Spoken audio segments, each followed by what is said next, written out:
DD Tamil channel நேயர்களுக்கு அன்பு வணக்கம். சித்தர் வழி மருத்துவத்தில் கோடை காலம் வந்துட்டாவே நம்ம உடலை சுத்தப்படுத்தணும், குடலை சுத்தப்படுத்தணும். வருடம் 2ன்னு சொல்லுவாங்க. வருஷத்துக்கு 2 தடவை இந்த குடலை சுத்தப்படுத்த வேண்டும். குடல் அப்படின்னா வாய் முதல் ஆசன வாய் வரை இருக்கக்கூடிய உணவு பாதை.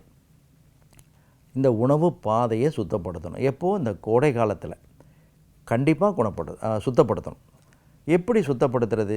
ஏன் சுத்தப்படுத்தணும்? இதை யாரும் சொல்கிறது இல்லையே அப்படின்னா, கண்டிப்பாக நம்ம தினசரி என்ன பண்ணுறோம்? நிறைய சாப்பிடுவோம். 1 வேளை, 2 வேளை, 3 வேளை, 4 வேளை, 5 வேளை, எத்தனை வேளை சாப்பிட்றோன்னு தெரியாது, எத்தனை மணிக்கு சாப்பிட்றோன்னு தெரியாது, எங்கே சாப்பிட்றோம்னு தெரியாது, எதையெல்லாம் சாப்பிட்றோன்னு தெரியாது. இப்படி நம்ம கணக்கு வழக்கு இல்லாமல் கண்ட நேரங்களில் கண்ட இடங்களில் கண்டதை நம்ம சாப்பிட்றோம். அப்போ இந்த உடம்பு என்னாகும்? கண்டிப்பாக ஏதாவது ஒரு பிரச்சனையை ஏற்படுத்தும். ஏன்னா இப்போ இருக்கிற உணவு பழக்கம், இப்போ இருக்கிற இந்த வாழ்க்கை முறை, இப்போ இருக்கிற இந்த உணவு பதப்படுத்தப்பட்ட கலப்படமான உணவுகள், இதெல்லாம் தான் எல்லா நோய்களுக்கும் அடிப்படை காரணம். இதை தெரியாமல் என்ன பண்ணுறாங்க? இளம் கன்று பயமறியாதுன்னு சொல்லுவாங்க. இது தெரிஞ்சால் கூட என்ன பண்ணுவாங்க? அதை பற்றி பயம் இல்லாமல் எல்லாம் சாப்பிட்டுட்ருக்காங்க. அதனால தான் இன்றைக்கி யாரை கேளுங்க, ஏதாவது ஒரு பிரச்சனை. எனக்கு அல்சர் இருக்கும்பாங்க, எனக்கு ஆஸ்துமா இருக்கும்பாங்க, எனக்கு கிட்னியில் ஸ்டோனும்பாங்க, பித்தப்பையில் கல்லும்பாங்க, எனக்கு சினைப்பையில் நீர்க்கட்டி, எனக்கு தைராய்டு பிரச்சனை. இப்படி ஒவ்வொருத்தருமே ஒவ்வொரு பிரச்சனை. குழந்தைங்களை எடுத்துகிட்டால் சளி இருமல் இருந்துக்கிட்டே இருக்குது, எப்போ பார்த்தாலும் பிரச்சனை. மூக்கில் சதை வளர்ச்சி இருந்துகிட்டே இருக்குது, அடிநாய்டு இருக்குது, டாக்டர் ஆப்ரேஷன் பண்ணணும்னு சொல்கிறாங்க.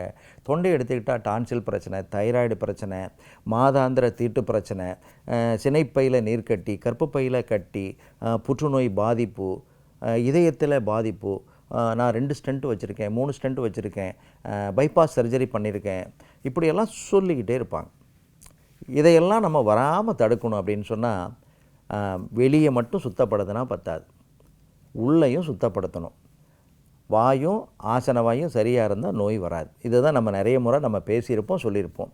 அப்போது நிறைய பேர் என்ன பண்ணுவாங்க? எதையாவது பேசி பிரச்சனையில் சிக்கிக்குவாங்க. இன்னும் நிறைய பேர் என்ன பண்ணுவாங்க? எதையாவது சாப்பிட்டு பிரச்சனையை வாங்கிக்குவாங்க. அப்படி இந்த பிரச்சனை வராமல் இருக்கிறதுக்கு முதல்ல உணவு கட்டுப்பாடு கண்டிப்பாக தேவை. துரித உணவு பழக்கம்லாம் கண்டிப்பாக நம்ம இருக்கவே கூடாது. பதப்படுத்தி பாக்கெட்டில் பாட்டிலில் அடைச்ச உணவுகளை கண்டிப்பாக சாப்பிடவே கூடாது. சமைத்த உணவை 3 மணி நேரம் வச்சுருந்து தான் சாப்பிட்ணும். அதை திரும்ப சூடுபடுத்தி சாப்பிடக்கூடாது. அப்படி சூடுபடுத்தி சாப்பிட்டா கண்டிப்பாக அந்த செரிமான கோளாறு, மலச்சிக்கல் பிரச்சனை, மூல பிரச்சனை, இது எல்லாமே ஏற்படும். அதனால தான் சமைத்த உணவு சூடாக இருக்கும் பொழுது, இளம் சூடாக இருக்கும் பொழுது 3 மணி நேரத்திற்குள்ளாக அதை சாப்பிடணுன்னு நம்மளுடைய மருத்துவத்தில் சொல்லியிருக்கு. மருத்துவர்களும் இதை நாம் சித்த மருத்துவர்களும் சொல்கிறோம். அப்போது நம்ம என்ன பண்ணணும்? இந்த குடலை சுத்தப்படுத்த வேண்டும். வாய் முதல் ஆசன வாய் வரை இருக்கக்கூடிய அந்த உணவு பாதையை கோடை காலத்தில் கண்டிப்பாக சுத்தப்படுத்தணும். அதற்கு பேதிக்கு சாப்பிடணும். பேதி மருந்துகள் நிறைய இருக்குது. ஆமணக்கு எண்ணெய் இருக்குது.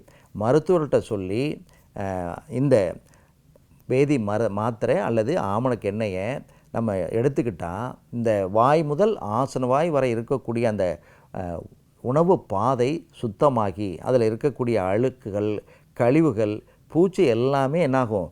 வெளியேறி குடல் சுத்தமாவது மட்டுமல்ல, இந்த உடல் சுத்தமாகும், ரத்தம் சுத்தமாகும், நம்ம நோய் எதிர்ப்பு சக்தி நமக்கு அதிகமாக கிடைக்கும். கோடை காலம் மட்டுமல்ல, மற்ற காலங்களில் ஏற்படக்கூடிய நோய்களையும் வராமல் தடுக்கும். அதனால் குடல் சுத்தம், உடல் சுத்தம். மீண்டும் ஒரு தகவலோடு சந்திப்போம். நன்றி, வணக்கம்.